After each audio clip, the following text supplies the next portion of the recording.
Dan kita harus berjuang mati-matian untuk menjadi versi terbaik dalam diri kita. Oke teman-teman, kali ini kembali dengan saya lagi. Mungkin kemarin itu teman-teman sudah melewati hari-hari yang sangat meriah, yang sangat memusikkan.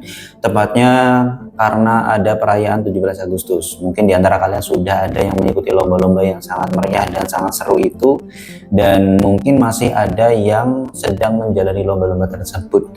Ya, dikarenakan mungkin telat atau perayaannya full 1 bulan. Tapi terlepas daripada itu semua, itu mungkin mengasihkan sekali bagi kita. Namun yang jadi pertanyaan, kenapa setiap 17 Agustus yang kita jalankan itu kita itu merasa sangat bersemangat sekali dan kita sangat excited, sangat berantusias dengan adanya 17 Agustus tersebut.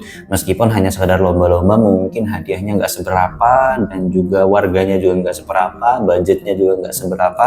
Tetapi setiap 17 Agustus saya yakin di antara kita semua pasti merasakan hal yang sangat menyenangkan. Artinya kita itu menikmati itu dengan sangat antusias. Ya, jawabannya dikarenakan ini itu bukan hanya sekedar perayaan atau sekedar perlombaan, tetapi lebih tepatnya adalah itu merupakan pengingat bagi kita.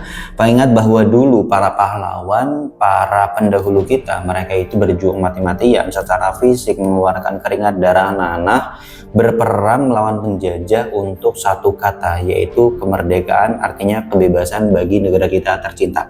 Namun yang jadi pertanyaan, apakah kita sendiri secara pribadi, secara personal itu sudah benar-benar merdeka? Artinya apakah benar-benar kita itu sudah melanjutkan hasil daripada jerih payah para pahlawan kita dengan merasakan kemerdekaan tersebut, atau menyalurkan dan mengembangkan kemerdekaan tersebut, atau bahkan alih-alih kita itu menjadi seorang bangsa yang merdeka tapi malah sebenarnya kita itu masih dijajah oleh diri kita sendiri. Ya, contoh gampangnya seperti mungkin diantara kita pernah merasakan ketika kita mau melakukan sesuatu itu rasanya kita itu seperti terhambat, terhalang oleh sesuatu faktor di dalam diri kita sendiri atau faktor internal. Ya, contoh saja seperti kita itu ingin mengerjakan tugas, kita biasanya itu masih terhalang oleh rasa tidak mau dalam diri kita. Atau meningkat lagi mungkin di dunia nyata, kita itu ingin bangun usaha kecil-kecilan atau bisnis yang mungkin lumayan besar, kita merasa takut. Berarti kan di situ kita masih dijajah oleh rasa ketakutan dalam diri kita.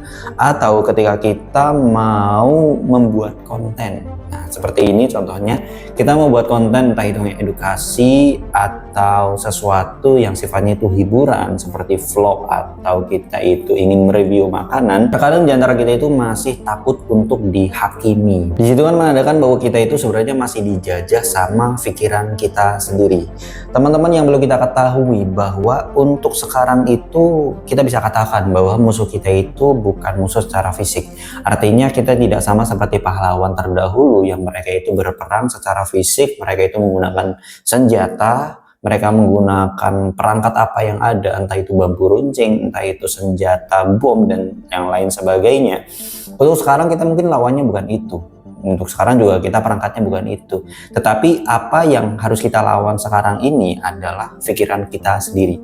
Jadi itu mungkin yang bisa menyebabkan kita itu stuck, nggak kemana-mana. Kita nggak maju-maju, kita juga nggak selesai di dalam apa yang harus kita selesaikan. Kita juga nggak bisa mewujudkan cita-cita yang kita sudah impikan, dikarenakan mungkin kita masih stuck di dalam pikiran kita sendiri. Di momen 17 Agustus kali ini, atau mungkin lewat ya, mungkin ada teman-teman di antara kalian itu yang nontonnya itu lewat dari bulan Agustus, itu nggak apa-apa, tapi ini general ya, artinya akan selalu kita pakai di setiap masa, di setiap bulan, di setiap tahun, di setiap apa yang terjadi dalam diri kita. Di momen 17 Agustusan kali ini mungkin saya itu ingin mengajak teman-teman itu bisa mendeklarasikan satu kemerdekaan dalam diri kita sendiri. Ya, seperti yang saya tadi katakan bahwa di masa sekarang kita itu tidak membutuhkan perangkat seperti bambu runcing, senjata, pedang atau tembakan, tidak. Yang harus kita bangun dalam kita sendiri itu apa? Yang pertama, kita perlu mengibarkan kedaulatan waktu. Teman-teman yang harus kita sadari bahwa aset yang paling terbesar yang dimiliki oleh manusia itu adalah waktu. Itu sebagaimana dikatakan oleh Steve Jobs. Karena waktu itu sangat berharga, khususnya bagi diri kita sendiri. Dengan waktu kita bisa membeli apapun yang kita ingin. Dengan waktu kita juga bisa meraih apa yang kita ingin raih ya. Kita mau ilmu, kita bisa gunakan waktu. Kita ingin kaya juga, kita harus manfaatkan waktu. Jangan biarkan kemalasan itu menghancurkan segala sesuatu yang sudah terjadwal dalam diri kita. Mulai dari sekarang, coba kita lawan kemalasan dalam diri kita. Kita perlu menggunakan waktu sebaik-baiknya. Kita coba 1%, 2% lebih baik daripada kemarin. Kalau kemarin mungkin kita masih terjebak oleh satu brain rot atau terjebak dalam satu zona scrolling yang terus menerus. Kita kan biasanya seperti itu, penyakitnya itu media sosial. Kita gunakan untuk scrolling, kita gunakan untuk hal-hal yang sebenarnya merusak otak kita. Nah, itu yang sebenarnya menjadi PR bagi kita, untuk kita itu at least lebih baik 1% daripada kemarin. Ya, kemarin itu kita masih banyak scrolling, 1 jam scrolling, maka sekarang itu kita coba gunakan 1 jam itu untuk sesuatu yang sifatnya itu edukasi, untuk sesuatu yang bisa memberikan satu nutrisi pada otak kita. Ya, itu yang pertama. Jadi untuk kita bisa merdeka dalam personal kita sebagai seorang pribadi manusia adalah kita harus menggunakan waktu dengan sebaik mungkin. Yang kedua, kita perlu menghancurkan benteng ketakutan di dalam pikiran kita. Teman-teman, ketakutan itu sesuatu yang wajar. Ketakutan itu tidak nyata. Ketakutan untuk gagal itu sesuatu yang barangkali bisa mencegah kita untuk selangkah lebih maju untuk menuju keberhasilan. Jadi yang harus kita lakukan adalah kita jangan pernah menganggap gagal itu sebagai musuh, tetapi anggap gagal itu sebagai proses. Jadi setiap kita gagal itu kita harus menganggap bahwa inilah proses untuk menuju keberhasilan. Teman-teman, yang perlu kalian ketahui bahwa semua orang yang sukses itu pasti pernah merasakan kegagalan, karena kegagalan itu bukan sesuatu yang harus kita takuti. Kegagalan itu bukan satu musuh, kegagalan itu merupakan proses ya. Lebih baik kita itu takut untuk gagal daripada kita takut tidak pernah mencoba, karena orang yang pernah mencoba itu ada kemungkinan untuk berhasil, tetapi orang yang tidak pernah mencoba itu akan selalu di tempatnya. Jadi mulai sekarang anggaplah gagal itu sebagai prajurit yang ngajarin kita untuk jadi lebih kuat. Itu cara yang kedua.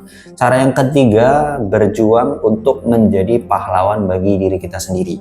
Sebagaimana di awal bahwa saya katakan bahwa dulu itu para pahlawan itu mereka berjuang untuk kemerdekaan Indonesia.